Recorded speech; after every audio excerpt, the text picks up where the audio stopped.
আপনার ঘরের আর্থিক অবস্থা একদমই খারাপ হয়ে গেছে, শত্রুরা সব পিছনে লেগে আছে। আপনার ঘরের সদস্যদের দিন প্রতিদিন শরীর খারাপ হচ্ছে, শরীর খারাপ ঠিক হচ্ছে না এবং ব্যবসায় লস যাচ্ছে। ঘরে একে অপরের সাথে তালমিল ঠিক হচ্ছে না। এরকমটা যদি আপনার সাথেও ঘটে থাকে তাহলে শনিবার দিন করুন এই প্রতিকার। 2 দিনের মধ্যেই এর ফলাফল আপনি দেখতে পাবেন। পরীক্ষিত ও প্রমাণিত এই প্রতিকারটি জানার আগে প্রভু শ্রীরামের ভক্তরা মন থেকে একটি লাইক করে কমেন্টে জয় শ্রীরাম লিখে দিন। তো চলুন জেনে নেওয়া যাক। 4টি লাল শুকনো লঙ্কা, কিছুটা হলদে সর্ষে এবং 1 চামচ লবণ নিয়ে একত্রিত করে কাপড়ের একটি পুঁটলি তৈরি করুন।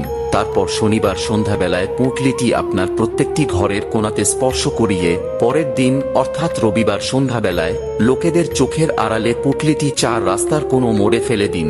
বিশ্বাস রেখে এই প্রতিকারটি করুন, ফল অবশ্যই পাবেন, এটা আমার আশীর্বাদ রইল।